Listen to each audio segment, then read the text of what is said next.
মেয়েটা হচ্ছে বৃহস্পতিবার দিন দুপুর 12টায় আমার কাছে আসে, তার সঙ্গে তার মা এবং আমার চেম্বারে আমার অ্যাটেন্ডেন্টরা ছিল। টোটাল আমরা 5জন মানুষ ছিলাম রুমে। তো আমি যখন মেয়েটাকে জিজ্ঞাসা করি যে মা তোমার কি সমস্যা লাগে বলো, সে প্রথমে খুবই ভয়ে ছিল। একটু কনসোল করা হলো, তাকে একটা কলম একটা চকোলেট দিয়ে একটু কনসোল করা হয়েছে। তারপরে সে আমাকে বলল ম্যাডাম আমার পেটটা ভার ভার লাগে, কি জানি লড়ে। আমি মানে একটু অবাক হয়ে গিয়ে আবারও তাকে জিজ্ঞাসা করেছি যে মা তোমার কি সমস্যা লাগে। সে আমাকে বললো আমার পেটটা ভার ভার লাগে, কি জানি লড়ে। এরপরে হচ্ছে মানে আমি তাকে তার মার কাছ থেকে কিছুটা শুনলাম যে কি অবস্থা। তারপরে আমি আবার তাকে জিজ্ঞাসা করেছি যে মা তোমার সাথে মানে খারাপ কাজটা কে করেছে। সে শুধু হুজুর, হুজুর শব্দটা সে 2বার বলল, হুজুর বলে মানে বাচ্চাটার পুরো ফেসে আসলে এতখানি ভয়ের এক্সপ্রেশন ছিল, মানে সে এদিক ওদিক তাকাচ্ছে রীতিমতো, সে কমফোর্টেবল না, সে একদমই আনকমফোর্টেবল, চোখে মুখে পুরোপুরি ভয়। এবং সে বারবার হুজুর ওয়ার্ডটা 2বার রিপিট করার পরে বাচ্চা মানে আর কোনো কথাই বলতে আগ্রহী না, সে আর কোনো কথাই বললো না। পরে আলট্রাসোনোগ্রাফি রুমে আবার তার মা ছিল, আমরা যখন বাচ্চাটার আলট্রাসোনোগ্রাম করি তার মা ছিলেন রুমে।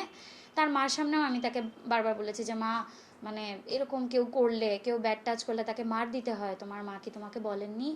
তো সে মানে দেখলাম যে বাচ্চাটার আসলে কোনো নেই, আগ্রহী নেই তার এই কনভারসেশনটাতে।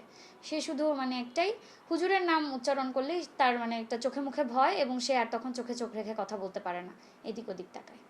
এই মেয়েটা হচ্ছে ইয়াতিম, তার বাবা ইন্তেকাল করেছেন অন্তত আরও 4-5 বছর আগে। তো এই মেয়েটা তার নানির কাছে মানুষ, নানির বাড়িতে থাকে। আর মেয়ের মা সংসারের খরচ জোগানোর জন্য সিলেটে গৃহকর্মীর কাজ করেন, মানুষের বাসায় গৃহকর্মীর কাজ করেন।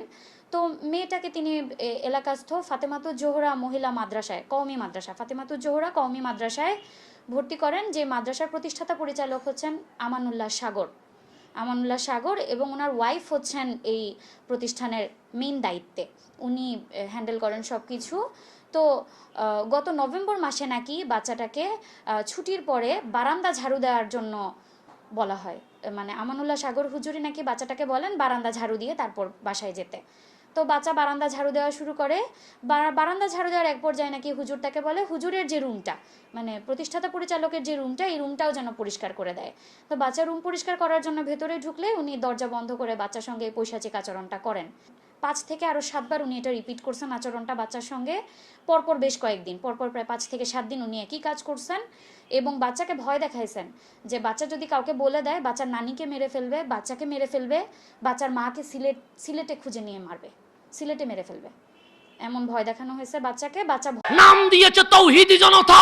আরে তোর কাছে সামান্য ছোট মেয়ে নিরাপদ নয়, আর তুই আল্লাহু আকবার বলে মাজার ভাঙ্গার প্রতিযোগিতায় নেমে গেছিস। আমাদেরকে অচিরেই জাগতে হবে। আজ ইসলামকে নিয়ে হাসি তামাশা শুরু হয়ে গেছে, আজ উগ্রবাদের জন্ম নিয়েছে।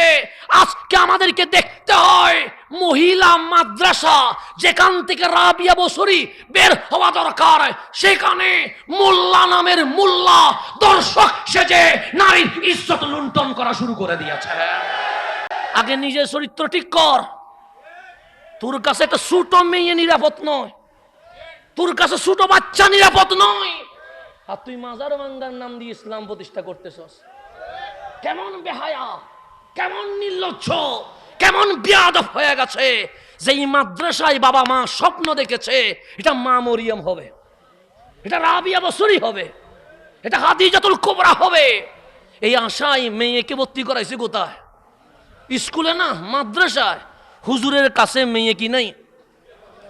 আমার তারও তো মেয়ে আছে। যে হুজুর এই কন্যা সন্তানের ইজ্জত লুণ্ঠন করেছে তারও তো কি আছে, তারও তো বোন আছে, তারও তো মা আছে। তো যার কাছে নারীর সম্মান নাই তার কাছে কখনো ইসলাম থাকতে পারে? ইসলাম থাকতেই পারে না। আর এগুলো টুপি দাড়ি দিয়ে তৌহিদি জনতা সেজে মাজার ভাঙ্গার প্রতিযোগিতা নামছে। এটা তোর চরিত্র ঠিক নাই, তুই আবার কিসের তৌহিদি জনতা? তোর কালচার ঠিক নাই। তোর কাছে না মেয়ে নিরাপদ না ছেলে নিরাপদ, কোনোটাই নিরাপদ নয়, আর তুই আসছস ইসলাম কায়েম করতে। এগুলো মাজার ভাঙছে এমনি না, এগুলো এই বেহায়াপনা জারি করার জন্য মাজার ভাঙতে চায়। কারণ শাহজালালের আদর্শ যদি বাস্তবায়িত হয় এই বাংলায় কোন নারীর ইজ্জত কখনো লুণ্ঠন হবে না। শাহজালালের বাংলায় কখনো কোনো ছেলের ইজ্জত লুণ্ঠন হবে না। ওরা জানে ওদের আদর্শ বাস্তবায়িত হলে কামলিওয়ালার সুন্নত জারি হয়ে যাবে। সেই কারণে তারা মাদ্রাসার নাম দিয়ে বেহায়াপনা পতিতালয় কুলিয়ে আর বাইরে এসে বলে আমরা আল্লিল্লাহি তাকবীর, শাহজালালের মাজার ভাঙ্গি দাও, শাহ পরানের মাজার ভাঙ্গি দাও। আরে মাজার ওয়ালারা আসছে বলেই আমরা মসজিদ ওয়ালা হইতে পারছি। ওদের কারণে কি আপনারা মুসলমান হয়েছেন? এই সব বাজে তাওহীদি জনতার কারণে কিও মুসলমান হয়েছে? না না, তাদের চরিত্রের কারণে অসংখ্য মুসলমানের ছেলে নাস্তিক হয়ে গেছে। এরকমও অনেক আছে না? নেই আছে। যেই বাবার মেয়ে দর্শিত হয়েছে সেই বাবা কি আর মুসলমান থাকবে? সে বলবে যে মেয়ে মাদ্রাসায় নিরাপদ নয় সেই ইসলাম দিয়ে আমি কি করব? কথা ঠিক না? যেই বাবার বাচ্চাটা তার মাদ্রাসায় পাঠানোর কারণে বলাৎকারের সম্মুখীন হয়েছে সে কখনো মুসলমান থাকবে? তারা মুসলমানদের নাস্তিক বানায় আর আমরা শাহজালালের উত্তরসূরিরা অমুসলিমকে মুসলমান বানানোর কাজ করে থাকে। আমরা প্রেম দিয়ে ভালোবাসা দিয়ে মানুষকে কাছে কি করে আনি, ডেকে আনি। সেজন্য আপনাদের জাগতে হবে, আপনাদেরকে বুঝতে হবে টুপি আর দাড়ি রেখলে দৌড় দেওয়া যাবে। সংস্থার কয় অবস্থা?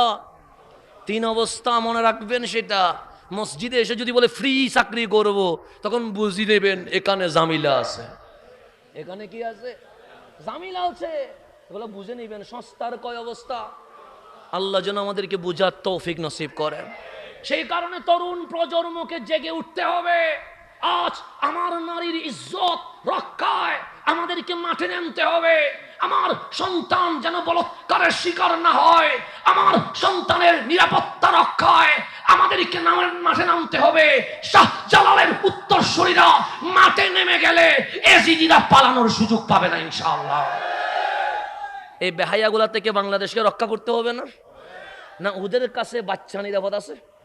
আছে না? এগুলা থেকে জাতিকে রক্ষা করার দরকার আছে না? নাই আছে। সেই জন্য এগুলো ষড়যন্ত্র করে যারা ভালো মানুষ তাদের বিরুদ্ধে প্রোপাগান্ডা সৃষ্টি করে, ন্যারেটিভ সৃষ্টি করে মাজার ভাঙ্গার প্রতিযোগিতা করছে।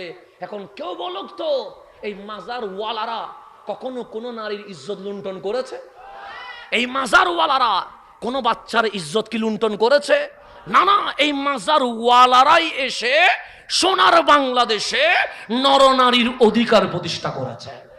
এখন আসেন সামনের দিকে যা, গভীরময় কেন করবেন? আল্লাহ তাবারক ওয়া তাআলা বলছেন মাসাবাতান লিন্নাস, মানুষের জন্য আকর্ষণ বাড়িয়ে দিয়েছি। সেই কারণে যে কাবা দেখে নাই সে বলছে একবার যদি দেখতে পারতাম, আর যে একবার দেখেছে সে পাগলের মতো বলছে দ্বিতীয়বার যদি দেখা যাইতো।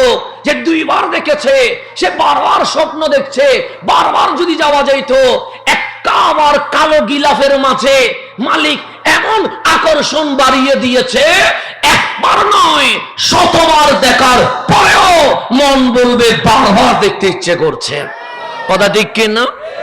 এখন আসেন গভীর মনোযোগ। 1 নাম্বার রহমাতুল্লিল আলামিন। যত দেখবেন আকর্ষণ কমবে না, আকর্ষণ কি করবে? বাড়বে। জিবরিল আমিন নাম শুনেছেন তো? জীবনে দেখছেন নি? দেখা হয় নাই? ইনশাআল্লাহ দেখা হবে।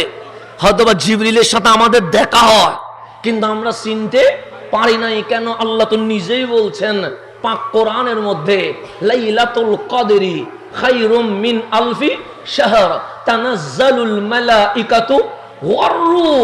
আল্লাহ বলছে বান্দা লাইলাতুল কদরে রুহুল আমিনের নেতৃত্বে আসমানের রহমতের ফেরেশতারা জমিনে নেমে আসে। সালামুন, তোমরা যখন ইবাদতে মগ্ন থাকো জিবরিল তখন তোমাদেরকে সালাম করতে থাকে। তাহলে জিবরিলের সাথে আমাদের দেখা হয়, হয়তো পরিচয় হয় নাই, চেনা জানা হয় নাই, তো হতেও তো পারে।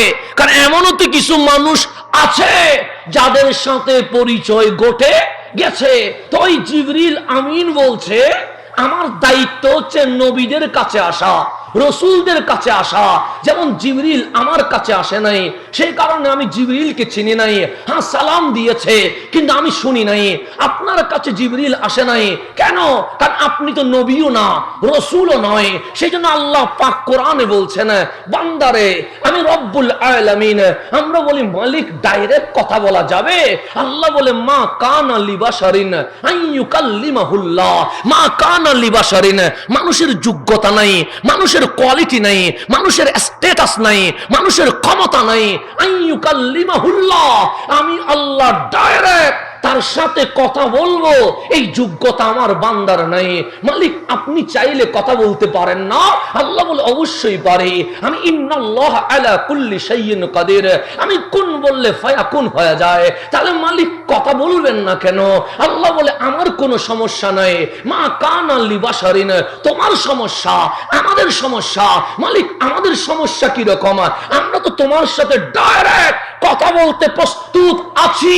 আল্লাহ বলে বান্দা, আমার কালাম, আমার কথার এত পাওয়ার, এত যোগ্যতা, এত ক্ষমতা, আমি যদি কল বলে ডাক দেই, ইয়া বলে ডাক দেই, তিনি আর সাধারণ বান্দা থাকে না, তিনি অসাধারণ নবী রাসূল হয়ে যায়।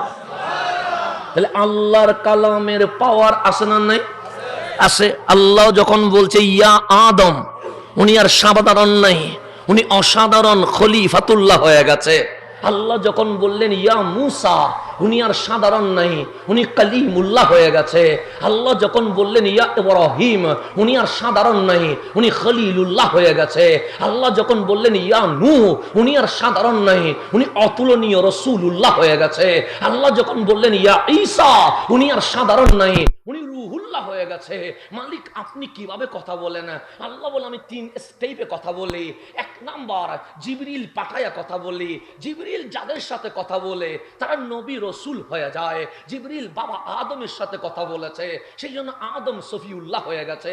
জিবরিল শীষ আলাইহিস সালামের সাথে কথা বলেছে, সেই জন্য শীষ নবীউল্লাহ হয়ে গেছে। জিবরিল নূহ আলাইহিস সালামের সাথে কথা বলেছে, সেই জন্য নূহ রাসূলুল্লাহ হয়ে গেছে। জিবরিল মূসা আলাইহিস সালামের সাথে কথা বলেছে, সেই জন্য মূসা কালিমুল্লাহ হয়ে গেছে। জিবরিল ইব্রাহিম আলাইহিস সালামের সাথে কথা বলেছে, সেই জন্য ইব্রাহিম খলিলুল্লাহ হয়ে গেছে। জিবরিল ঈসা আলাইহিস সালামের সাথে কথা বলেছে, সেই জন্য ঈসা রূহুল্লাহ হয়ে গেছে। আল্লাহ বলে আরেকটা স্টেপ আছে মালিক, সেটা কি? সে মিন ওয়ারাইল হিজাব, জিবরিল থাকে না, মাঝখানে পর্দা থাকে। আমি আল্লাহ ডাইরেক্ট কথা বলি কিন্তু দেখা হওয়ার কোনো সুযোগ নাই। তো মালিক মাঝখানে পর্দা, আপনি আর কথা বলছেন ওনার সাথে, উনি কে? আল্লাহ বলে জিবরিল রে ছুটি দিয়া মাঝখানে পর্দা রেখে যার সাথে ডাইরেক্ট কথা বলি তিনি মূসা কালিমুল্লাহ হয়ে যায়। আল্লাহ বলে আরেকটা সিস্টেম আছে। মালিক কোন সিস্টেম? ওয়াহিয়ান, জিবরিলও নাই, পর্দাও নাই, আমি আমার পাশে বসায়া চোখে চোখ রেখে ইন্নাহু হুয়াস সামিউল বাসীর ওইভাবে কথা বলি। মালিক চোখে চোখ রেখে কথা বললে উনি কি হয়? আল্লাহ বলে আমি যদি রব্বুল আলামিন হই, উনি রহমতুল লিল আলামিন হয়ে যায়। আমার নবীর সাথে মাঝখানে কোনো পর্দা, এটা কে বলেছে? আল্লাহ বলছে কাবা কাউসাইনে আও আদানা, সে পৃথিবীতে 2টা কামান এক হইলে যেমন হয়, আমি আর আমার নবী মেরাজে সেমন হয়ে গেছি। আমরা বললাম মালিক কামানের কথা বলছো? আল্লাহ বলে হ্যাঁ। ধনুকের কথা বলছো? আল্লাহ বলে হ্যাঁ। তীরের কথা বলছো? আল্লাহ বলে হ্যাঁ। তো 2টা কামান একসাথে হলে যেমন হয়, আমি আর আমার হাবিব মেরাজে সেরকম হয়ে গেছে। আমরা বললাম মালিক বাংলাদেশের কামান দেখেছি, 2টা একসাথে হয়েছে, মাঝখানে গ্যাপ রয়ে গেছে। আল্লাহ বলে তাই নাকি? আমরা বললাম তাই তো দেখেছি, 2টা কামান একসাথে মিশতে পারে না। আল্লাহ বলে দুনিয়ার 2 কামান একসাথে মিশতে পারে নাই। আও আদানা, আমি আর হাবিব যখন বসেছি, আও আদানা, সেখানে আর কোনো গ্যাপ নাই, ভালোবাসায় একাকার হয়ে গেছে। এটা আল্লাহ কোরআনে বলছে, আমি বলি না, আমি জাস্ট অনুবাদ করতেছি। ভালো লাগলে মানলে মানেন, না মানলে আমি চলে যাব, কোনো সমস্যা নাই। কিন্তু কোরআন বলছে আও আদানা, দুইটা কামান একসাথে হইলে যত কাছে হয়, আমি আর আমার নবী তত কাছে হয়ে গেছে। মালিক তাহলে কি হয়? আল্লাহ বলে, আমি যদি আলহামদুলিল্লাহ রাব্বিল আলামিন হই, উনি ওয়ামা আরসালনাকা ইল্লা রাহমাতাল লিল আলামিন হয়। জিবরিল বলে, আমি কোন নবীর কাছে একবার এসেছি, আমার কাজ শেষ হয়ে গেছে। আমি কোন নবীর কাছে 3 বার এসেছি, আমার কাজ শেষ হয়ে গেছে। আমি কোন রসুলের কাছে 10 বার এসেছি, আমার কাজ শেষ হয়ে গেছে। আমি কোন নবী রসুলের কাছে 40 বার এসেছি, আমার কাজ শেষ হয়ে গেছে। এই পৃথিবীতে সবচেয়ে বেশি আমি মূসা আলাইহিস সালামের কাছে এসেছি, 300 বার রয়েছি। তখন জিবরিল বলে, আমি সবার সাথে কাছে গেছি, কারো কাছে 1 বার, কারো কাছে 3 বার, কারো কাছে 7 বার, কারো কাছে 10 বার, কারো কাছে 40 বার। সবচেয়ে বেশি মূসা আলাইহিস সালামের দরবারে, তাও 300 বার। তখন বললাম, জিবরিল আমার নবীর কাছে কয়বার? আমি 24,000 বার দয়াল নবীর কদমে এসেছি। 24,000 বার দেখার পরে আমি জিবরিল বাধ্য হয়ে বলতেছি, নবী দেখার স্বাদ আমার এখনো মিটে নাই। কয় হাজার বার দেখছে? আপনি যদি আমারে 24,000 বার দেখেন, এরপর বলবেন তুই মরস নাই কেন? কথা ঠিক না? বাস্তব। আপনি আমাকে 24,000 বার দেখলে বদদুয়া করবেন, কিরে ডানে তারে দেখি, বামে তারে দেখি, সামনে তারে দেখি, পিছনে তারে দেখি, মরে না কেন? আর জিবরিল বলছে 24,000 বার নবী দেখছি, কিন্তু নবী দেখার স্বাদ মিটে নাই। আর রমজানের চাঁদ উঠে গেছে, জিবরিল দয়াল নবীর কদমে চলে এসেছে। আল্লাহ বললেন, আইনা ইয়া জিবরিল, জিবরিল কই গেলা? জিবরিল বলে, রমজান যেমন দামি, কোরআন যেমন দামি, নবীটাও তেমন দামি। মাওলা, আমি সিদরাতুল মুনতাহায় থাকতে চাচ্ছি না।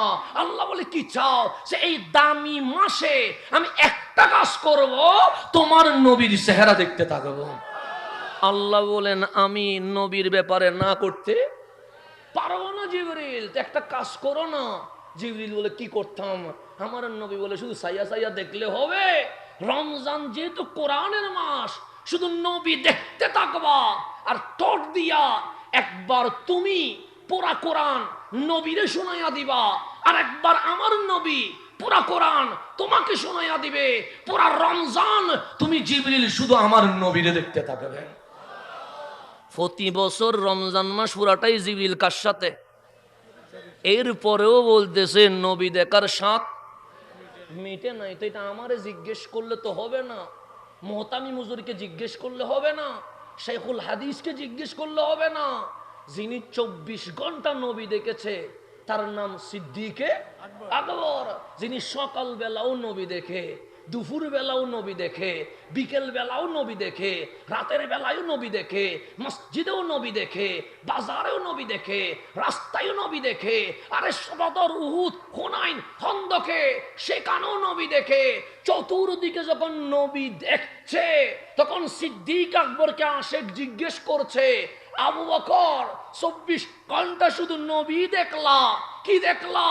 আবু বকর বলে, আমি সাধারণ কোনো মানুষ নয়, এই বিশ্বের বিখ্যাত শিল্পপতি, কোটিপতি, আমি বিশ্ব ভ্রমণে বড় অভিজ্ঞ মানুষ। সূর্যের কিরণ দেখেছি, চাঁদের হাসি দেখেছি, তারকারাজির ঝিকিমিকি দেখেছি, সমুদ্রের ঢেউ দেখেছি, সবুজ শ্যামল বাগান দেখেছি, কিন্তু যখন নবীরে দেখেছি, আবু বকরের চোখ বলছে, আন-নাযারু ইলা ওয়াজহিক, আর কিছু দেখব না, শুধু এই নবীর চেহারা দেখতে থাকবো। সেই জন্যই জিবরিল সিদ্দিক আকবর এখনো নবীর পাশে আছে না? নেই? আছে তো নাকি? আমার নবী বলে, কাল হাসরে যখন উঠবো, তখন আমার সিদ্দিক আমার ডানে থাকবে। যখন জান্নাতুল ফেরদৌসে ঢুকবো, তখনও আমার সিদ্দিক আমার পাশে থাকবে। সিদ্দিক জান্নাতে কি দেখবা? আমাদেরকে জিজ্ঞেস করছে, তোমরা কি দেখবা? আমরা বললাম, আমার নবী তো বলেছে জান্নাতের দরজা এত সুন্দর, এক পলক তাকাইলে 1000 বছর চলে যাবে, এরপরও দেখার স্বাদ মিটবে না। আমরা জান্নাতের দরজা দেখব। কেউ জান্নাতের দেওয়াল দেখবে, 1000 বছর চলে যাবে। কেউ জান্নাতের ছাদ দেখবে, 1000 বছর চলে যাবে। কেউ জান্নাতের বাগান দেখবে, হাজার বছর চলে যাবে, কেউ জান্নাতের হুরে গালমান দেখবে, হাজার বছর চলে যাবে, এর পরেও জান্নাতের নদী নালা দেখার স্বাদ মিটবে না।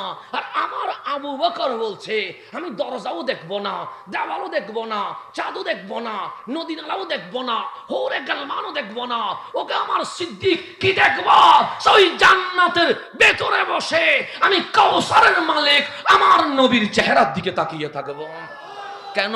জান্নাতে গিয়েও নবী দেখার স্বাদ আমার মিটবে, এটার নাম রহমতুল্লিল। সেজন্য যে নবীর পাগল হয় সে বুঝে নবী দেখা কেমন নিয়ামত। সেই কারণেই আপনার আমার প্রিয়জন ইমামে আহলে সুন্নাত শুয়ে আছে, উনি বলছেন মাই তু বিমারে নবী হো। আরে আমি আজিজুল হক শেরে বাংলার একটাই অসুখ হয়েছে, সেই অসুখের নাম রহমতুল্লিল আলামিন। আমি নবী দেখার অসুখে কি হয়ে গেছি? অসুস্থ হয়ে গেছি। পাগল হইলে তখন দুনিয়ার ভালো লাগে না, ভালো লাগে তারে, ওনার নাম রহমতুল্লিল। দুইটা জিনিসকে আমার আল্লাহ সবচেয়ে আকর্ষিত বানিয়েছেন, একটার নাম খানায়ে কাবা আর একটার নাম রহমতুল্লিল।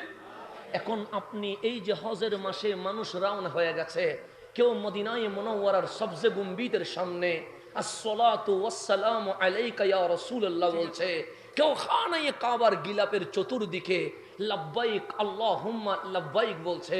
যারা মক্কা শরীফ গিয়েছেন দেখবেন ওই মক্কা শরীফে রাঙ্গামাটির মতো কোনো পাহাড় নাই, বান্দরবনের মতো কোনো দৃশ্য নাই, কক্সবাজারের মতো সমুদ্রের কোনো বিচ নাই, সেন্ট মার্টিনের মতো কোনো উপদ্বীপ নাই, সিলেটের মতো কোনো চা বাগান জাফলং নাই। কিরে মালিক, আমাদের বাংলাদেশের পাথরগুলো মাটির সবুজ শ্যামল পাহাড়ে আবৃত হয়ে গেছে। মালিক, আমাদের বাংলাদেশে কক্সবাজারের সমুদ্রের বিচ কত সুন্দর, দেশ বিদেশ থেকে মানুষ আসছে। আর ওই মক্কায় তুমি কাবা বানিয়েছো, সেখানে কক্সবাজারের মতো সমুদ্র নাই, সেখানে রাঙ্গামাটি বান্দরবনের মতো পাহাড় নাই, সেখানে সিলেটের মতো কোনো চা বাগান নাই। আল্লাহ বলে, বান্দারে, আমি খানায়ে কাবার চতুর্পাশে মক্কা নগরীতে সমুদ্রের কোনো বিচ বানাই নাই, সবুজ শ্যামল কোনো পাহাড় বানাই নাই, সেন্ট মার্টিনের মতো কোনো উপদ্বীপ বানাই নাই, সিলেটের মতো চা বাগান বানাই নাই, নেপালের মতো হিমালয় বানাই নাই, মিশরের মতো নীলনদ বানাই নাই। মালিক কেন?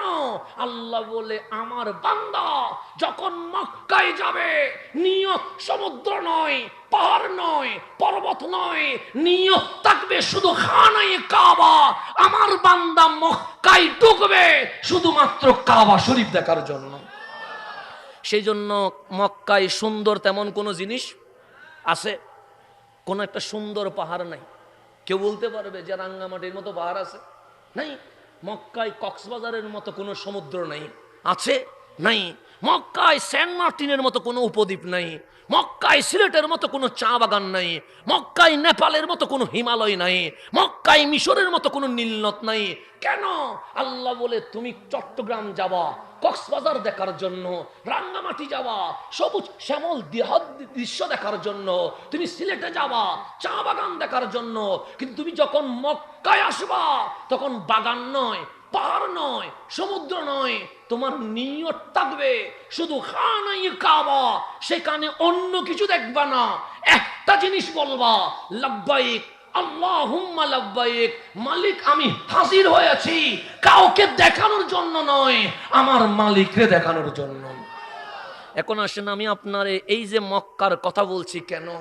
রব্বুল আলামিনের মন চাইলো, আসমান আগে হয়ে গেছে তখন আমি আপনি হই নাই, ফেরেশতা আগে হয়ে গেছে তখন আমি আপনি হই নাই, জিন জাতি আগে হয়ে গেছে তখন আমি আপনি হই নাই, পশু পাখি আগে হয়ে গেছে তখন আমি আপনি হই নাই। যে ফেরেশতা, এই ফেরেশতার কি কোনো গুনাহ আছে? আছে? ফেরেশতারা কি সিনেমা দেখে, নাটক দেখে, জেনা করে, ধর্ষণ করে, কোনো প্রকার অপরাধ করে? না। ফেরেশতারা নিজেই বলছে, মালিক, আমাদের ভেতরে নফস নাই, যে নফস থাকলে মানুষ গুনাহ করে। আমরা খাই না, আমরা ঘুমাই না, আমরা যৌন কর্ম সন্তান উৎপাদন করি না, আমাদের ভিতরে গুনাহ কি এটা জাগে না কেন? আমাদের কাছে রু আছে, নুসাব্বিহু বিহামদিকা ওয়া নুকাদ্দিসু লাক। আমরা 24 ঘন্টার প্রত্যেকটা সেকেন্ড তুমি মাওলার তসবিহ পড়ি, তোমার প্রশংসা আদায় করি। গুনাহ বলতে আমাদের কোনো কিছুই নাই। তো ফেরেশতা আছে সিজদা দেওয়ার জন্য, ফেরেশতা আছে সুবহানা রাব্বিয়াল আলা বলার জন্য, ফেরেশতা আছে আল্লাহু আকবার বলার জন্য, ফেরেশতা আছে তাকবীর দেওয়ার জন্য, ফেরেশতা আছে তাসবিহ বলার জন্য। কিন্তু ফেরেশতা যখন ইবাদতে মগ্ন আছে সেখানে বান্দা বানানোর দরকার কি? আমার মালিক বলে, বান্দারে আমি ফেরেশতা বানাইলাম, তারা গুনাহ করে না, পাপ করে না, অপরাধ করে না, 24 ঘন্টা আমি মালিকের ইবাদতে মগ্ন আছি। তো আমার নাম সত্তার, যদি গুনাহ না করে আমি গুনাহ গোপন করব কেমনে? আমার নাম গফফার, যার কোনো গুনাহ নাই তার কোনো তওবা নাই, যার কোনো তওবা নাই তাকে আর ক্ষমা করার কোনো দরকার নাই। তাহলে আমি গফুর হব কেমনে? যে তওবা করে নাই, সুখের পানি ফেলে নাই, আমি রহমান রহিম হইয়া তারা জান্নাত দিব কেমনে? সেই জন্য দেখবেন স্বামী স্ত্রীর মাঝে ঝগড়া হয়, ভাই ভাইয়ের মাঝে ঝগড়া হয়, ভাই বোনের মাঝে ঝগড়া হয়, বাবা আর চাচার মাঝে ঝগড়া হয়, মামার মায়ের মাঝে ঝগড়া হয়, বন্ধু আর বন্ধুর মাঝে ঝগড়া হয়। আপন মানুষের সাথে মন কালাকালি হয়, পরের সাথে কখনো মন কালাকালি হয় না। তাহলে ভালোবাসা যেখানে আছে হালকা সেখানে ঝগড়া হইতে হয়। সেই জন্য তরকারি রান্না করলে লবণও দিলেন, মরিচ দেন নাই, খাইতে ভালো লাগবে না, তো জালও হইতে হয়। তো আমার আল্লাহ বলে, ফেরেশতা যাদের কোনো গুনাই নাই, যাদের গুনাহ নাই তারা তওবা নাই, যাদের তওবা নাই তাদের সাথে কোনো প্রেম নাই। মালিক বলে, আমার সাথে কখনো প্রেম জমছে না। হ্যাঁ, জিবরিল আছে, তিনি ইবাদতে মগ্ন, কিন্তু প্রেম তো জমে না। মিকাইল আছে, উনি ইবাদতে মগ্ন, কিন্তু প্রেম তো জমে না। ইসরাফিল আছে, উনি ইবাদতে মগ্ন, কিন্তু প্রেম তো জমে না।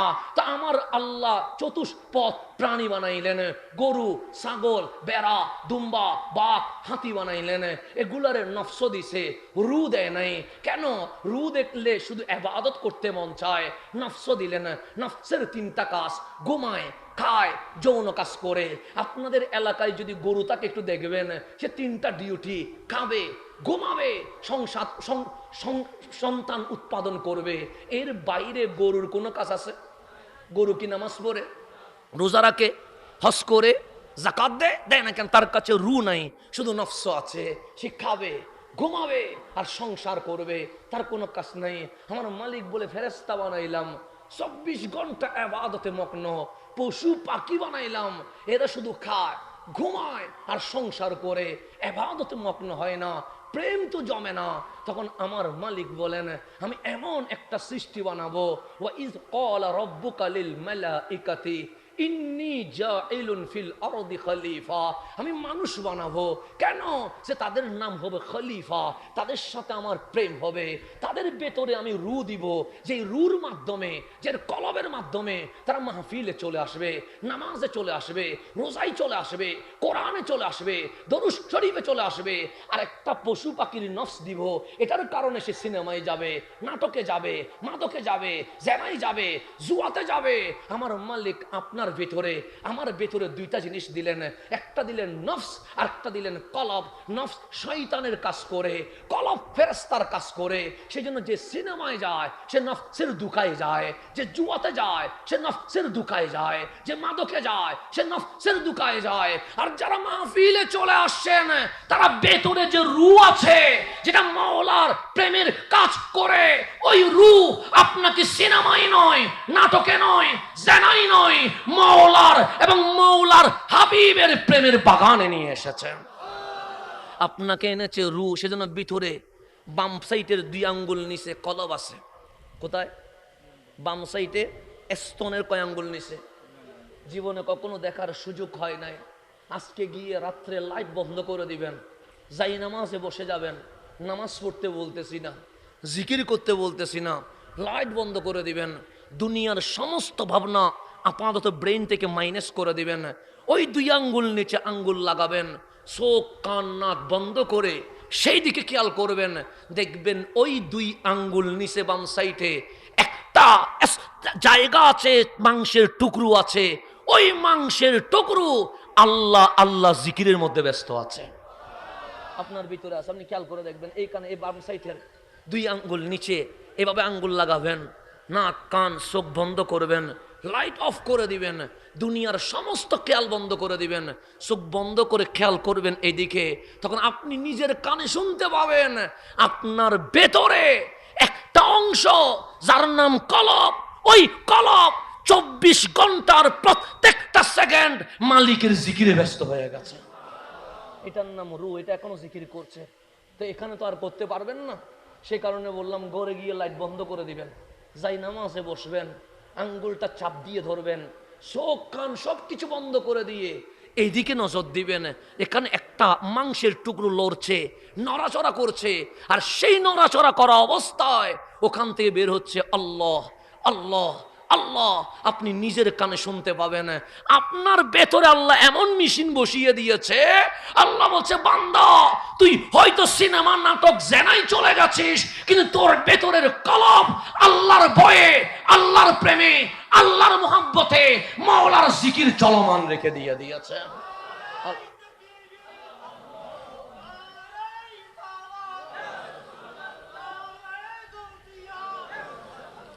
এখন আসে জিন্দাবাদ।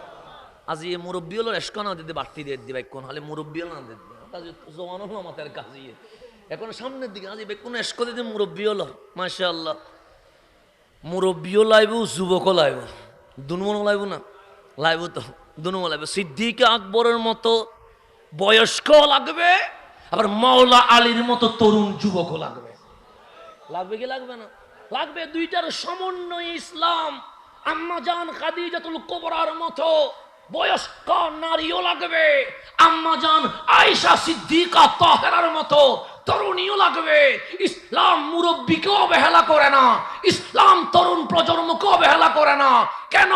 মুরব্বীরা দোয়া করলে, তরুণরা মাঠে নামলে সুন্নিয়তের বিজয় অচিরেই সম্ভব হয়ে উঠবে ইনশাআল্লাহ। দুইটাই লাগবে, মুরব্বীদের দোয়া লাগবে, মুরব্বীদের কি লাগবে?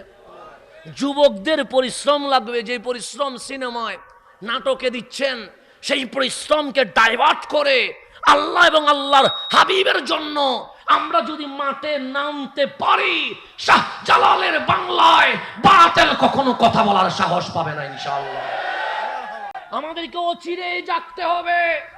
আজ ইসলামকে নিয়ে হাসি তামাশা শুরু হয়ে গেছে, আজ উগ্রবাদের জন্ম নিয়েছে।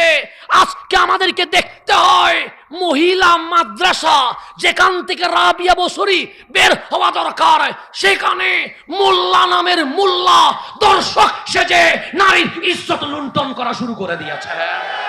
নাম দিয়েছে তৌহিদি জনতা। আরে তোর কাছে সামান্য ছোট মেয়ে নিরাপদ নয়, আর তুই আল্লাহু আকবার বলে মাজার ভাঙ্গার প্রতিযোগিতায় নেমে গেছিস। আগে নিজের চরিত্র ঠিক কর। তোর কাছে একটা ছোট মেয়ে নিরাপদ নয়, তোর কাছে ছোট বাচ্চা নিরাপদ নয়, আর তুই মাজার ভাঙ্গার নাম দিয়ে ইসলাম প্রতিষ্ঠা করতেছস। কেমন বেহায়া, কেমন নির্লজ্জ, কেমন বেয়াদব হয়ে গেছে। যেই মাদ্রাসায় বাবা মা স্বপ্ন দেখেছে এটা মা মরিয়ম হবে, এটা রাবিয়া বসরি হবে, এটা খাদিজাতুল কুবরা হবে, এই আশায় মেয়েকে ভর্তি করাইছে কোথায়? স্কুলে না, মাদ্রাসায়। হুজুরের কাছে মেয়ে কি নাই? তারও তো মেয়ে আছে। যেই হুজুর এই কন্যা সন্তানের ইজ্জত লুণ্ঠন করেছে, তারও তো কি আছে? তারও তো বোন আছে, তারও তো মা আছে। তো যার কাছে নারীর সম্মান নাই, তার কাছে কখনো ইসলাম থাকতে পারে? ইসলাম থাকতেই পারে না। আর এগুলো টুপি দাড়ি দিয়ে তৌহিদি জনতা সেজে মাজার ভাঙ্গার প্রতিযোগিতা নামছে। এটা তোর চরিত্র ঠিক নাই, তুই আবার কিসের তৌহিদি জনতা? তোর কালচার ঠিক নাই। তোর কাছে না মেয়ে নিরাপদ, না ছেলে নিরাপদ, কোনোটাই নিরাপদ নয়, আর তুই আসছস ইসলাম কায়েম করতে। এগুলো মাজার ভাঙছে এমনি না, এগুলো এই বেহায়াপনা জারি করার জন্য মাজার ভাঙতে চায়। কারণ শাহজালালের আদর্শ যদি বাস্তবায়িত হয়, এই বাংলায় কোন নারীর ইজ্জত কখনো লুণ্ঠন হবে না। শাহজালালের বাংলায় কখনো কোন ছেলের ইজ্জত লুণ্ঠন হবে না। এটা ওরা জানে। ওদের আদর্শ বাস্তবায়িত হলে কামলিওয়ালার সুন্নত জারি হয়ে যাবে। সেই কারণে তারা মাদ্রাসার নাম দিয়ে বেহায়াপনা পতিতালয় কুলিয়ে আর বাইরে এসে বলে আমরা আল্লিল্লাহি তাকবীর, শাহজালালের মাজার ভাঙ্গি দাও, শাহ পরানের মাজার ভাঙ্গি দাও। আরে মাজার ওয়ালারা আসছে বলেই আমরা মসজিদ ওয়ালা হইতে পারছি। ওদের কারণে কি আপনারা মুসলমান হয়েছেন? এই সব বাজে তাওহীদি জনতার কারণে কিও মুসলমান হয়েছে? না না, তাদের চরিত্রের কারণে অসংখ্য মুসলমানের ছেলে নাস্তিক হয়ে গেছে। এরকমও অনেক আছে না? নেই আছে? যেই বাবার মেয়ে দর্শিত হয়েছে সেই বাবা কি আর মুসলমান থাকবে? সে বলবে যে মেয়ে মাদ্রাসায় নিরাপদ নয় সেই ইসলাম দিয়ে আমি কি করব? কথা ঠিক না? যেই বাবার বাচ্চাটা তার মাদ্রাসায় পাঠানোর কারণে বলাৎকারের সম্মুখীন হয়েছে সে কখনো মুসলমান থাকবে? তারা মুসলমানদের নাস্তিক বানায়, আর আমরা শাহজালালের উত্তরসূরিরা অমুসলিমকে মুসলমান বানানোর কাজ করে থাকে। আমরা প্রেম দিয়ে ভালোবাসা দিয়ে মানুষকে কাছে কি করে আনি, ডেকে আনি। সেজন্য আপনাদের জাগতে হবে, আপনাদেরকে বুঝতে হবে টুপি আর দাড়ি রেখলে দৌড় দেওয়া যাবে। সংস্থার কয় অবস্থা? 3 অবস্থা মনে রাখবেন। সেটা মসজিদে এসে যদি বলে ফ্রি চাকরি করব, তখন বুঝি দেবেন এখানে জামিলা আছে। এখানে কি আছে? জামিলা আছে। এগুলো বুঝে নেবেন। সংস্থার কয় অবস্থা? আল্লাহ যেন আমাদেরকে বুঝার তৌফিক নসিব করেন। সেই কারণে তরুণ প্রজন্মকে জেগে উঠতে হবে। আজ আমার নারীর ইজ্জত রক্ষায় আমাদেরকে মাঠে নামতে হবে। আমার সন্তান যেন বলাৎকারের শিকার না হয়, আমার সন্তানের নিরাপত্তা রক্ষায় আমাদেরকে মাঠে নামতে হবে। শাহজালালের উত্তরসূরিরা মাঠে নেমে গেলে এজিদিরা পালানোর সুযোগ পাবে না ইনশাআল্লাহ। এই বেহায়াগুলা থেকে বাংলাদেশকে রক্ষা করতে হবে না? না ওদের কাছে বাচ্চা নিরাপদ আছে? আছে না? এগুলা থেকে জাতিকে রক্ষা করার দরকার আছে না? নাই আছে। সেই জন্য এগুলো ষড়যন্ত্র করে যারা ভালো মানুষ তাদের বিরুদ্ধে প্রোপাগান্ডা সৃষ্টি করে, ন্যারেটিভ সৃষ্টি করে মাজার ভাঙ্গার প্রতিযোগিতা করছে। এখন কেউ বলুক তো, এই মাজার ওয়ালারা কখনো কোনো নারীর ইজ্জত লুণ্ঠন করেছে? এই মাজার ওয়ালারা কোনো বাচ্চার ইজ্জত কি লুণ্ঠন করেছে? না না, এই মাজার ওয়ালারাই এসে সোনার বাংলাদেশে নরনারীর অধিকার প্রতিষ্ঠা করেছে। কথা ঠিক কিনা? আপনারা বিবেক দিয়ে ভাবেন, বাস্তবতাকে সামনে আনেন। এগুলার চরিত্র ভিতরেও খারাপ, বাহিরেও। এগুলো বাড়িতে গেলে ছেলে মেয়ের ইজ্জত নষ্ট করে, বাহিরে আসলে মরা লাশ তুলির জ্বালানোর প্রতিযোগিতা করে। এগুলা ভিতরেও খারাপ, বাহিরেও। এগুলো ভিতরে ঠিক থাকলে না বাইরে ঠিক থাকবে? ভিতরে যে ঠিক নাই সে বাহিরে কেমনে ঠিক থাকবে? সেই জন্য ভিতরে ইমানের নূর নাই বলে এগুলো ঘরের ভিতরে মাদ্রাসার ভিতরে আকাম কুকাম করবে, আর বাইরে এসে হয়তোবা জীবিত মানুষকে মত সৃষ্টি করে কখনো শহীদ নুরুল ইসলাম ফারুকীকে শহীদ করবে, কখনো ইমাম রইসুদ্দিনকে শহীদ করবে। এগুলো বাইরে আসলে খুনি হয়, এগুলো ভেতরে গেলে দর্শক হয়ে বের হয়ে যায়। থেকে বাঁচানোর দরকার আছে না? নাই। এগুলো বাহিরে আসলে জঙ্গি, এগুলো বাহিরে আসলে সন্ত্রাস, এগুলো বাহিরে আসলে মব সৃষ্টি করে মানুষকে জ্বলন্ত পোড়াইয়া মারে। আর ভেতরে থাকলে হয়তোবা ছেলের ইজ্জত নষ্ট করবে, না হইলে বাচ্চা মেয়ের ইজ্জত কি করবে? নষ্ট করবে। সেই জন্য যেগুলোর ভিতর ঠিক নাই এগুলো কখনো বাহিরে ঠিক হইতে পারে না। সেই জন্য আমরা বলি আমরা তাওহীদি জনতা নয়, আমরা সুন্নি জনতা। কেন? আমাদের কাছে নারায়ে তাকবীর আছে, আমাদের কাছে নারায়ে রিসালাত আছে। যার কাছে শুধু তাকবীর আছে সে ইবলিস হইতে পারে, যার কাছে তাকবীরের সাথে নারায়ে রিসালাত আছে সে ফারুকে আজম হইতে পারে। এগুলো আমাদেরকে জানার দরকার আছে না? নাই। সেগুলো শিখবেন, জানার দরকার আছে। মূল ইসলাম শিখেন, মূল ইসলাম, স্ট্রিম ইসলাম শিখেন। মূল ইসলাম থেকে সরে যাইয়েন না। কেন? আমার নবীও তো বলে গেছে আমার উম্মত 73 দলে কি হয়ে যাবে? ভাগ হয়ে যাবে। তা 73 দলে ভাগ হইলে হক দল কয়টা? তো একটা কি ছোট না বড়? একটা দল তো। আর বিপরীত আছে কয়টা? তাহলে 72 নিজের গড়ের, যেগুলোকে আমার রাসূল আছে মিন উম্মতি, আমার উম্মত। টুপিও আছে, দাড়িও আছে, জুব্বাও আছে। 72 দল আপনার বিপক্ষে। এরপরে আছে ইসরায়েল আপনার বিপক্ষে, আমেরিকা আপনার বিপক্ষে, হিন্দুস্তান আপনার বিপক্ষে, পৃথিবীতে ইসলামের বিপরীতে যা আছে সবগুলো আপনার বিপক্ষে। তা আপনার পক্ষে কেউ আছে? নেই। 72 দলও আপনার বিপক্ষে। টুপি আছে আপনারা গালি দিবে, দাঁড়িয়ে আছে আপনারা গালি দিবে, জব্বা আছে আপনারা গালি দিবে। 72 দল আপনার বিপরীতে। এরপরে ইসলাম বিদ্বেষী যারা, তারাও আপনার বিপরীতে। তা আপনার পক্ষে তো কেউ নাই। তা আল্লাহ বলছে, বান্দা পৃথিবীতে তোর পক্ষে কেউ থাকবে না।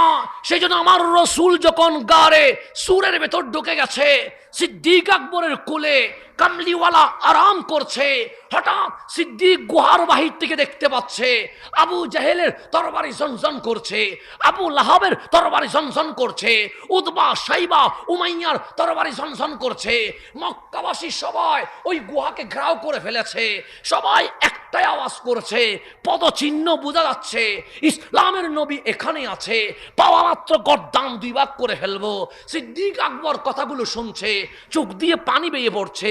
আমিও কাঁদি, আপনিও কাঁদেন, আমার চোখের পানি মাটিতে পড়ে যায়, আমার চোখের পানি টিস্যুতে মুছে যায়, আমার চোখের পানি বুকে পড়ে যায়। কিন্তু আবু বকর আজ কাঁদছে রহমতুল্লিল আলামিনের প্রেমে, চোখের পানিও যেন নবী চিনে। চোখ থেকে গড়ায়া দাড়ি হইয়া ডানেও যায় নাই বামেও যায় নাই, চোখের পানি আমার নবীর চেহারা পাকে পড়ে গেছে, যেন চোখের পানিও নবীরে চিনে। আমরাও তো কাঁদি, কখনো এইদিকে পড়ে যায়, কখনো এইদিকে পড়ে যায়, কখনো মাটিতে পড়ে যায়। সিদ্দিক আকবরও কাঁদছে, কিন্তু ওই চোখের পানি ডানেও যায় নাই বামেও যায় নাই, আমার নবীর চেহারাতে পড়ে গেছে। ফাফতাহাল বাসার, আমার নবী চোখ খুলে দেখলেন আবু বকর কাঁদছে, রহমতুল্লিল আলামিন বসে গেছে। ডাক দিয়ে বলেন, লা তাখাফ ইয়া আবু বকর, আবু বকর ভয় পাইও না। আবু বকর সিদ্দিক বলেন, লা আখাফ ইয়া রাসূলুল্লাহ, নবী গো কখনো ভয় পাই নাই। আমার নবী বলে, ভয় যদি না পাও কাঁদছো কেন? সে ইয়া রাসূলুল্লাহ, যদি আমাকে মারবে এই ভয় হয়, এটার নাম ভয়। যদি আমার ভাইকে মারবে এটার জন্য যদি ভয় হয়, এটার নাম ভয় নয়, এটার নাম টেনশন। আমি ভয়ে কাঁদছি না, আমি টেনশনে কাঁদছি। আমার নবী বলে, কিসের টেনশন? সিদ্দিক বলে, মায়ের চেয়ে আপন, বাবার চেয়ে আপন, বউয়ের চেয়ে আপন, ছেলের চেয়ে আপন, আমি আবু বকরের জানের চেয়ে আপন, আপনি রহমতুল্লিল আলামিন। ওরা শত শত মানুষ চলে এসেছে এখানে, আমি আর আপনি আর কেউ নাই। আমার গর্দান কেটে ফেলুক, আমার কোনো আপত্তি নাই, আমি 100 বার লাব্বাইক ইয়া রাসূলুল্লাহ বলে জান দিয়ে দিব। কিন্তু আমি যদি শহীদ হয়ে যায়, আপনি রসুল তো একা হয়ে যাবে না, আপনি নবীকে যদি শহীদ করে দেয়, আমি আবু বকর সইতে পারবো না। আল্লাহ ডাক দিলেন, হাবিব আবু বকর কাঁদছে কেন? হাবিব বলেন, মহলা আবু বকর বলছে আমি আর আবু বকর, এখানে আর কেউ নাই। অথচ বাহারের ওই চৌরার মধ্যে আবু জেহেল, আবু লাহাব, উতবা সাইবা উমাইয়া, হাজারো মক্কার মুশরিক একত্রিত হয়ে গেছে, তাদের তরবারি ঝনঝন করছে, এখনই হামলা করবে। আমার আল্লাহ বলেন, হাবিব কে বলেছে দুজন? হাবিব আবু বকরকে বলেন, লা তাহজান, আবু বকর টেনশন করো না, আমরা দুইজন নয়, ইন্নাল্লাহ মাআনা। কে বলেছে দুজন? আরে আমাদের সাথে তো আল্লাহও আছে। এটা আমি বলি না, কোরআন বলছে। যদি শিরিক বলেন, কোরআন শিরিক করলে আমি কি করব? যদি আপনি বেদাত বলেন, আমি কি করব? কোরআন বলছে ইন্নাল্লাহ মাআনা। কে বলছে আমরা দুজন? আমি নবী যেখানে, আবু বকর যেখানে, সেখানে তো আল্লাহ আছে। সুতরাং আপনার বিপরীতে যেই থাকুক কোনো সমস্যা নাই, আপনাকে একগরে করে দিক কোনো সমস্যা নাই। আল্লাহ বলে, বুকে যদি নবী থাকে, নবী একলা নয়, আমি আল্লাহর সাথে আছি। সেই জন্য আবু বকর সব দিয়ে দিয়েছে নবীর কদমে। আজকে যে রওজা মুবারক, সেটা সিদ্দিক আকবরের টাকায় কেনা। আজকের যে বিশাল মসজিদে নববী, এটা সিদ্দিক আকবরের টাকায় কেনা। সেই সময়ের কোটিপতি আবু বকর আমার নবীর কাছে গিয়ে বললেন, নবী গো, এই মসজিদে নববী বানানোর জন্য কারো থেকে টাকা নেওয়ার দরকার নাই। আমার রসুল বলেন, এত বিশাল জায়গা, কোটি কোটি টাকা লাগবে, কারো থেকে যদি না নেই কেমনে কি? আবু বকর বলে, আমি আসি তো। সেদিন আজকের সময়ের 400 কোটি টাকা আমার নবীর কদমে দিয়ে দিয়েছেন। আমার রসুল বললেন, আবু বকর নিজের জন্য কিছুই রাখবা না? আবু বকর বলে নবী পেয়েছি তো, আর কি লাগবে? দিয়ে দিয়েছেন 400 কোটি। ওই রওজা মুবারকের মাটি আবু বকরের কিনা, ওই মসজিদে নববীর পুরা এরিয়া আবু বকরের কিনা, সব দিয়ে দিয়েছে। এখন গড়ের অবস্থা এমন হয়ে গেছে, এক বেলা ভাত খায়, 2 বেলা খাইতে পারে না। পানি আনতে গেলে ভাত থাকে না, চাউল আনতে গেলে তরকারি থাকে না, অভাবের সংসার শুরু হয়ে গেছে। হঠাৎ মোতার যুদ্ধের আহ্বান চলে এসেছে। আমার কামলিওয়ালা বললেন জানও লাগবে, মালও লাগবে। ফারুক আজম বলেন মন তো বড় খুশি হয়েছে। কেন? যে সময় দেওয়ার মধ্যে 1 নাম্বার, নাম তার আবু বকর। সম্পদ দেওয়ার মধ্যে 1 নাম্বার, নাম তার আবু বকর। প্রেম দেওয়ার মধ্যে 1 নাম্বার, নাম তার আবু বকর।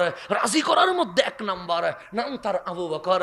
আমি উমর সবসময় 2 নাম্বারে থেকে গেছি, কখনো 1 নাম্বার হতে পারি নাই। আজকে যেহেতু আবু বকরের একটু সাংসারিকভাবে সমস্যায় পড়ে গেছে, আমার তো কিছু সম্পদ আছে, আজকে আমি 1 নাম্বার হব। ফারুক আজম বলেন এমন সম্পদ জমে গেছে, একলা আনতে পারি নাই। আব্দুল্লাহ ইবনে ওমরকে বললাম চলো আমাকে সহযোগিতা করো। বিশাল সম্পদের বহন নিয়ে নবীর কদমে দিয়ে দিয়েছেন। ফারুক বলেন আমি বড় খুশি হয়েছি। কেন? আজ আমি 1 নাম্বার হব। আমার নবী বিশাল সম্পদ দেখে বললেন মা আবকাইত আলি আহলিক, ওমর সব তো আমাকে দিয়ে দিয়েছো, ঘরের জন্য কি রাখছো? আমার ফারুক আজম ডাক দিয়ে বললেন নবী গো টেনশন করিয়েন না, হাদিয়া কবুল করেন। যেইটুকু সম্পদ আপনার কদমে আনছি সেইটুকু সম্পদ ঘরে রেখে দিয়ে আসছি। বউরে বলে এসেছি যদি না ফিরি টেনশন করো না। কেন? সে জানও দিতে রাজি, মালও দিতে রাজি আছি নবীর কদমে। সে সেই পরিমাণ সম্পদ ঘরে রেখে এসেছি। আমার নবী বলে তাহলে টেনশন নেই। আমার কামলিওয়ালা দাঁড়িয়ে আছে। ফারুক আজম বলে আমার সম্পদ নিয়ে নিলেন। উসমান জুন্নুরাইন উনি ওনার সাধ্য মতো দিলেন। মাওলা আলী ওনার সাধ্য মতো দিলেন। আব্দুল্লাহ ইবনে মাসউদ ওনার সাধ্য মতো দিলেন। এইভাবে প্রত্যেক সাহাবী দিয়ে দিয়েছেন। পুরা মসজিদে নববী সম্পদে টাইটম্বুর হয়ে গেছে। কিন্তু আমার নবী যেন কারে খুঁজে। আমি ডাক দিয়ে বললাম ইয়া রাসূলুল্লাহ, সবাই তো তার সামর্থ্য অনুযায়ী দিয়ে দিয়েছে, ঘোষণা করেন না কে 1 নাম্বার? আমার নবী বলেন আইনা আবু বকর, আমার আবু বকর কই? ফারুক বলেন আবু বকর আসছে, মসজিদে নববীর কোনায় দাঁড়িয়ে আছে। আমার নবী ডাক দিলেন ইয়া আবু বকর তাআল, আবু বকর আমার বুকে আসো। কোনায় কেন দাঁড়িয়ে আছো? সৈয়দুনা সিদ্দিক আসতে লাগলেন, হাতের মধ্যে 2-3টা ফুটলা নিয়ে আছেন। আমার কামলিওয়ালা বলে আবু বকর তুমিও তো কিছু আনছো দেখি। সিদ্দিকের চোখ দিয়ে পানি চলে এসেছে। কেন? আজকে সবাই সম্পদ দিয়েছে, সবার সম্পদের সামনে আবু বকরের সম্পদ সবচেয়ে কম। আমার নবী বলে প্রথম পুটলাটা দাও না। আমার নবী পুটলা খুলে দেখে গড়ের প্লেট বাসন চামচ নবীর কদমে দিয়ে দিয়েছেন। আমার কামলিওয়ালা বলে ওই পুটলাটা দেখি। ওই পুটলা খুলে দেখে ডাউল ভাত চাউল যা আছে সবগুলো নিয়ে এসেছে। আমার নবী বললেন পাত্র সবগুলো দিলা, খাবারও দিলা, 3 নাম্বার পুটলায় কি আছে? আমার নবী ওই পুটলা খুলে দেখে গড়ের সোলার ছাই পর্যন্ত নবীকে দিয়ে দিয়েছেন। আমার নবী বললেন আবু বকর গড়ের সোলার ছাইও যদি নবীরে দিয়ে দাও, গড়ে তো কিছু রাখো নাই। সিদ্দিক হাসি দিয়ে বলে কে বলেছি কিছু রাখি নাই, সবচেয়ে দামি জিনিস রেখে দিয়েছি। আমার নবী বলে সোলার ছাই দেওয়ার পরেও তোমার ঘরে আরো দামি জিনিস আছে, যা আছে তো? আমার কামলিওয়ালা বলে কি রেখে এসেছো? যে কামলিওয়ালার কদমে জান মাল দিয়া ঘরের মধ্যে আল্লাহ এবং রসুলকে রেখে দিয়ে চলে এসেছে।